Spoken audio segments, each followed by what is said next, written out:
Casio has been in the watch business for half a century, with all the releases since 1974's Casiotron utilizing quartz-powered movements.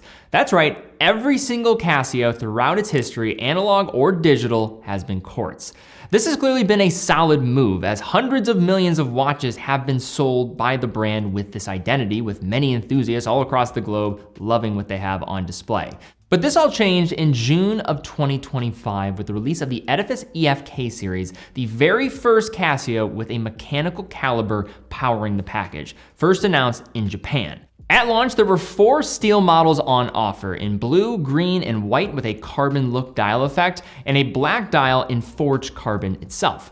There was even a carbon case variant on a rubber strap for fans of unusual case materials, but here in the US, we didn't have to wait long for the EFKs to hit our shores. 3 of the new steel models, the white, the blue, and the black carbon dial variants, were here as of July, and given the demand that we're seeing, it's a good bet that more might be on the way. So why did Casio decide to finally make a mechanical watch? Despite the sustained interest in everything Casio, perhaps the brand felt a little left out of the resurgence of the mechanical watch, with options from new collections from Seiko, Citizen, Orient, and others that generally sell for less than $500. At a retail price starting under $300, it looks like Casio picked a smart point of entry into the market, taking the fight directly to Seiko and the host of micro brands in this tier. But the big question remains, can these watches actually stack up against the busy competition of other Japanese giants in this price segment, as well as other micro brands? That's the question we're trying to aim to answer in this video. So just like Casio, who had a big announcement with the release of their first mechanical watch, we have a big announcement to make on teddybalthasar.com. We just launched Seiko Luxe finally. And you might be asking, Seiko Luxe, you guys have had Seiko for a long time, but this is a different segment of Seiko's catalog that we're very happy to announce, with 44 references now available on the site and also in our retail establishment in Cleveland, Ohio. So Seiko Luxe is basically sandwiched between the entry-level Seiko models up into the Grand Seiko range, but in the collection of Seiko Luxe, you'll find a lot of fan favorites, Alpinist GMTs, the SPB 143, also some of the Sumo range, other dive watches, King Seiko, lot to get lost in here. So on our site, we have a variety of different ones to choose from. I mentioned the Alpinist GMTs, those are available. The SPB 117 Alpinist, imagine the green dial SPB 121, but blacked out for a similar price. You also have the best-selling SPB 143 and some colorful options like the Seiko Sumo Ice Edition. That's the reference SPB 179, that's under $1,000. You also have the stunning Blue Prospects SPB 419 being an adjacent sibling to the SPB 413, and then steady everyday options like the SPB 167 Sharp Edge. This is a fan favorite on the channel. We've reviewed it in the past as well. As you can tell, I'm very excited about this, so if you're interested checking out the different watches we have available from Seiko Luxe, check it out in the description down below. So back to the review, and examining this stainless steel case of the EFK 100, it's easy to see the Japanese styling cues with the sharp angles following the form of the broader nation and this integrated genre. The Edifice lineup has always had a motorsport influenced aesthetic with modernist touches that recall the detailing of Japanese tuner cars, and the EFK 100 series looks positively sleek in that regard. While the front-facing surfaces of the case have a vertically brushed finish, there's plenty of polish to go around, from the angled bezel to the size of the bevels that travel the length of the case, and even a mild facet that hits the interior links of the bracelet. Dimensions shake out as follows. You have a 39mm case diameter, a case height of 12.5mm, and a compact lug-to-lug of 43.5mm. Although if you were going to include the farthest point of the end link in the measurement, which I think you should when you're at least factoring that in for an integrated design, it would come in at 48.5mm.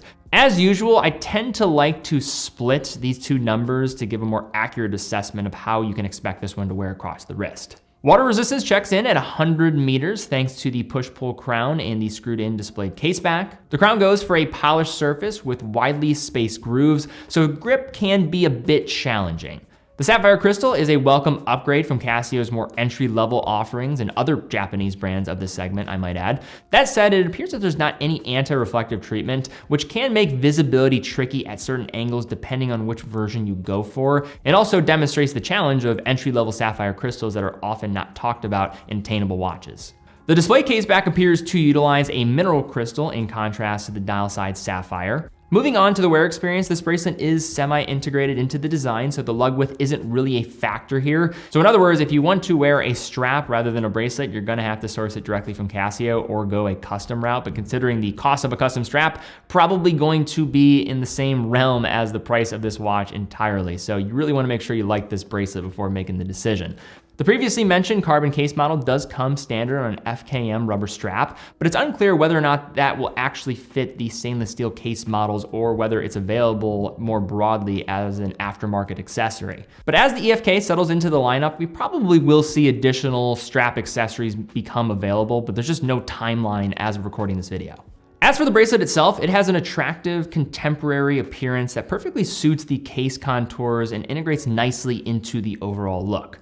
It's an H-link design with solid links exhibiting a vertical brush on the top surface with polishing along the flanks and the leading edges of the mid-links. The links are pin adjusted, but be aware that they are going to be on the larger side with no half links for fine tuning the fit. Shifting to the mid-set push button sign clasp, there are 2 points of micro adjustment, which might not be enough for some, although it is more than many integrated steel sports models that neglect this entirely. Moving to the dial, it showcases some lovely detailing demonstrating that Casio can absolutely hang with the best of them in this crowd of price. The white dial variant, along with the blue and green, offers a swirling textured effect made to look like forged carbon. The frosty white surface is built up as part of an electroforming process, and it holds up pretty well under closer inspection. If you're more into the stealthy look, a genuine forged carbon dial is available for $20 as an upcharge, but since it only comes in black, legibility is somewhat diminished in comparison. Along with the intriguing texture, there's plenty of visual interest elsewhere on the dial. Starting at the perimeter, you will find a printed minute track on a slanted edge, and taking one step inward at the outer circumference of the central dial is a circular grain ring. On that ring rests applied hour indices in silver, showing some fine detailing in the form of polished edges and a textural center section. A semi-skeletonized handset gets beveled edges along with a smattering of lume at the tips, and this is the only lume to be found on the watch entirely. The hands are in silver to match the rest of the dial furniture, as is the needle-like second hand, which is unlumed. A date window resides at the symmetrical 6 o'clock position, and it's neither framed or beveled, it's just there if you need it, without calling too much attention to itself. Dial text is also minimal, with just the Edifice and Casio word marks printed below 12, and the all-important automatic above 6. And remember, this is Casio's very first mechanical watch ever, so you can bet they'll remind us of that fact every chance they get. Now we arrive at the big news of the EFK 100's launch, the automatic movement on the inside, a Casio first in over 50 years of large-scale watchmaking. Casio calls the movement the Caliber 5755, but make no mistake, it's a Seiko NH35A in its non-Seiko branded form. In fact, the proof is right there on the rotor. In Seiko nomenclature, the caliber is called the 4R35, a familiar name that has powered millions of watches at this point. Its ubiquity speaks to its dependability, and it's a reliable caliber that has replaced the likes of the 7S family of movements. Now, one question that might come up pretty immediately after hearing about having a Seiko on the inside here is, why didn't Casio just produce their own movement? Why don't they go that direction? They have the resources to do it, don't they? Now, in my opinion, I think that that is something that they do have the resources to do if they wanted to go that route, but I think this was the right choice as a place to start. If Seiko's gonna let you use their movements and you wanna test the waters for a mechanical powered watch for a brand that's never really done this before, and you have the brand equity to go along with it, I think it makes a ton of sense. Seiko produces a stellar caliber in Japan already, and two, it's smart that they're able to test the waters here to figure out the appetite for mechanical options before dumping tens of millions of dollars into producing their own, and I don't think it's going to affect sales really at all. As to the movement details, the NH35A runs at a rate of 21,600 vibrations per hour or 3 Hertz, has 24 joules, a magic lever bidirectional winding for greater winding efficiency. Power reserve is listed at 40 hours by Casio, and Seiko lists the accuracy at -20 to +40 seconds per day. But in the vast majority of cases, I see NH35s running well within these parameters, and the package does come with hacking and hand winding. But now some closing thoughts on this new huge moment in Casio's history, a mechanical watch in the lineup. So I have a lot of thoughts about these. Let's take a first step of just looking at the watch itself and then maybe speak about what this could mean more broadly for Casio as a brand. Now, I think the first question somebody might have is, how does this watch stack up to some of the competition just as a watch? Now, in hand, if I just close my eyes and just handle this watch, this feels every bit on par with what is being offered by Citizen and Seiko in the price range. If you have a Seiko 5 and this next to each other, it's gonna be hard for you to discern any level of finishing difference between these two. And in some areas, I actually find that the Casio maybe exceeds a little bit more.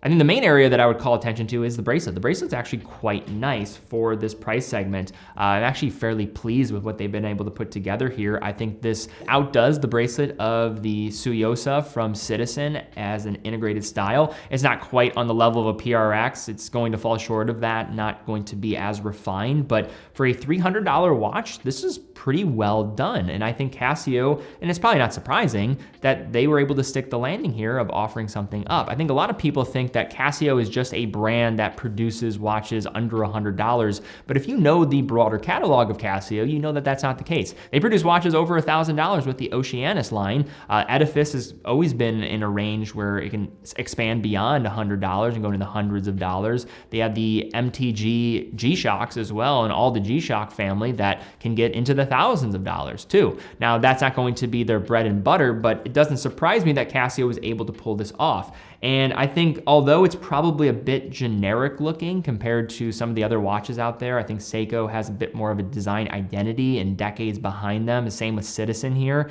in being able to present mechanical watches that have a lot of fanfare behind them. Casio has the branding, it has the name to go along with it, and as a watch itself, if this was like a micro brand watch, I think we would probably be pretty pleased with it. I don't think it would be selling like hotcakes, but it's a nice watch, and I think it's a good first showing for Casio. There are some small little challenges I think they just need to continue to figure out with the presentation, maybe adding a little bit more of their own identity into the design. The crown is a little bit hard to get a handle of. But now let's talk a little more broadly about Casio. Do I think that they are going to continue to expand their mechanical watch offering? Yes, I do think so. I have no insight into that, but it would make total sense for them to do this. As much as we like to think that Japanese watchmaking has all these different brands, there's so much variety, which there are, but a lot of that variety is a byproduct of just a few brands that are presenting these options. Seiko, Citizen, they dominate when it comes to mechanical watches under $1,000 from Japan. There's not a lot of micro brands out there as well. The competition for the Japanese way of mechanical watchmaking really comes from other nations that are utilizing their calibers. So to think that Casio could take some of this market share makes total sense. They have the brand equity. They're just as well known, if not more well known, than the competitors that they're going up against with Seiko and Citizen. They should absolutely double down on this. I do think there's going to be some testing of the water. You recognize too that it takes decades to build the brand styling that Seiko and Citizen have built up. And this is a new vertical that needs to be established for Casio, but they have other ways in which they can infuse their own characteristics into designs in the mechanical watchmaking realm. I also think this sweet spot of $200, $300, like this is a good place for them to sit, and I think they could sell a lot of watches. And I think the sentimental connection to this brand, it can't be overstated. There are so many people that love Casio because they were the brand that was there when they were just getting started, or a brand that they can go back to when they don't want to spend a lot of money on a watch. And I think Casio has something here that they can continue to build on. If they are looking at this under $500 segment, I would double down on it. I think there is a huge appetite for this. If they come out with some more interesting designs, dive watches, they can really go toe to toe with some of these other brands. They maybe don't have the history in producing watches of this analog style the same way Seiko and Citizen does, but there is a lot to accomplish here, and I think Casio is just the name, just the brand that can pull this off. But all right, guys, that is my take looking at these new Casio Edifice models and just Casio in general, making a mechanical watch. Will they produce their own in-house? I think if success comes, they might actually put up the millions of dollars to start to bring more of this production in-house. They clearly have capability to do a lot of this, but it'll be interesting to see what Casio does in the future with their mechanical options. I think this makes total sense. What do you guys think? Have you seen these watches in person? Do you have one of these? What do you think more broadly about Casio making a splash with a mechanical watch for the first time in their brand's history. Leave a comment down below. If you also enjoyed this video, please give it a thumbs up, subscribe, hit the bell icon. Really do appreciate that. It does help out the channel. In addition to that, check out teddybaldisser.com. teddybaldisser.com is an authorized dealer for all the brands that we carry. Every purchase from our website comes with quick and fast fulfillment, dedicated customer support, and a full factory warranty for all the products that we offer. In addition, if you're ever in the Cleveland, Ohio area, definitely check us out. Come in store. We'd love to be able to help you out with a watch, whether in store, online. It all really allows us to keep doing what we're doing here, and we love what we do. But guys, thank you again so much for watching. Be well, and I'll see you all very soon.